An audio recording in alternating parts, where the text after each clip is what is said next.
Assalamualaikum warahmatullahi wabarakatuh. Apa kabar anak-anakku yang soleh dan solehah?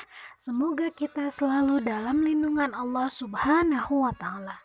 Sebelum kita mulai pembelajaran, mari kita berdoa terlebih dahulu.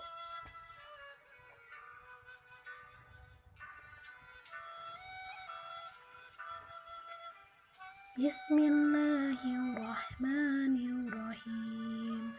Rabbi zidni ilman warzuqni fahman. Pada pembelajaran kali ini, yaitu tujuan pembelajarannya yaitu memahami perilaku memohon pertolongan. Kemudian mencontohkan perilaku memohon pertolongan kepada Allah Subhanahu wa Ta'ala. Allah Subhanahu wa Ta'ala mengajarkan kita agar selalu memohon pertolongan hanya kepadanya. Allah Subhanahu wa Ta'ala adalah Tuhan yang menciptakan kita dan yang memberikan rizki kepada kita.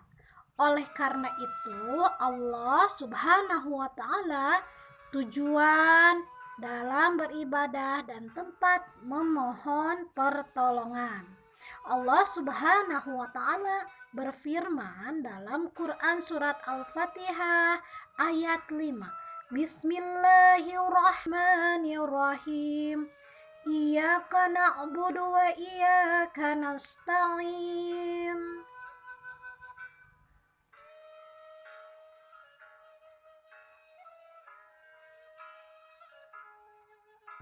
Artinya, hanya kepada Engkaulah kami menyembah dan hanya kepada Engkaulah kami memohon pertolongan. Dalam surat Al-Fatihah ayat 5 menyebutkan Allah Subhanahu wa Ta'ala adalah tujuan dalam beribadah dan memohon pertolongan. Jadi anak-anakku yang soleh dan solehah, maka dari itu kita tidak boleh menyembah dan memohon kepada selain Allah. Ingatlah, kita beribadah dan memohon kepada Allah Subhanahu wa Ta'ala. Perbuatan menyembah dan memohon selain kepada Allah Subhanahu wa Ta'ala disebut perbuatan syirik. Dan orang yang menyembah dan memohon selain kepada Allah Subhanahu wa Ta'ala yaitu termasuk orang yang musyrik. Jadi ingat ya, kita beribadah dan memohon hanya kepada Allah Subhanahu wa Ta'ala. Manusia adalah makhluk yang sangat lemah di hadapan Allah Subhanahu wa Ta'ala.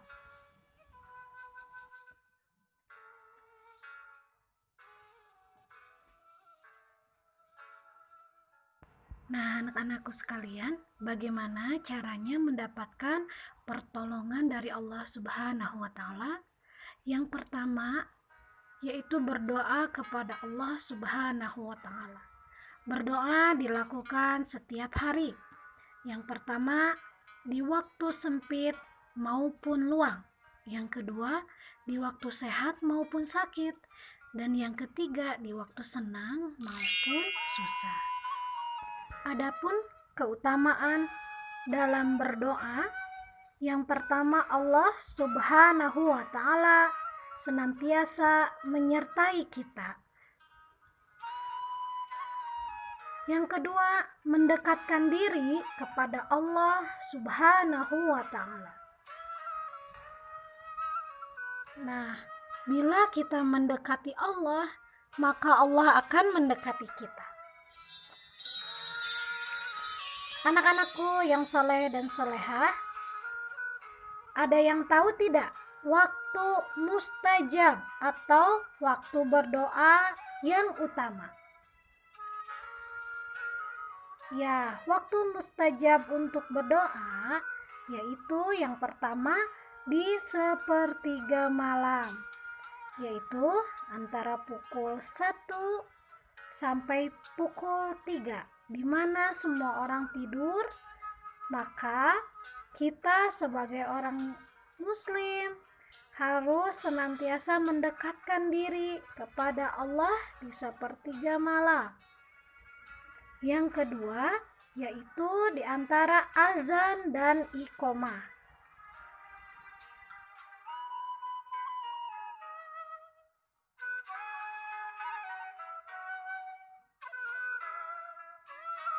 Kemudian waktu mustajab untuk berdoa yaitu yang ketiga di antara dua khutbah saat pelaksanaan sholat Jumat.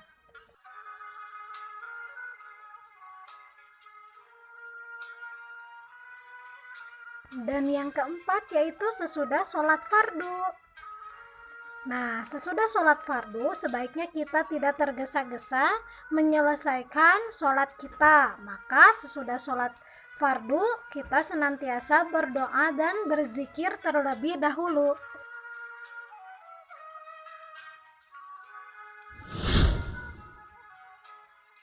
Adapun dalam Quran surat Al-Mulk 60, Bismillahirrahmanirrahim. Ud'uni astajib lakum.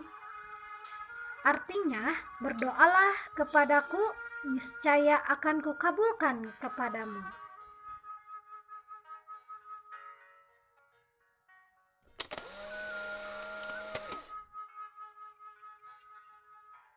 Nah, sekarang tugas kalian yaitu menjawab pertanyaan dari Ibu Guru. Yang pertama, kita memohon pertolongan hanya kepada siapa? Yang kedua, iyyaka na'budu wa iyyaka. Nah, lanjutkan ya. Yang ketiga, sebutkan 2 keutamaan berdoa.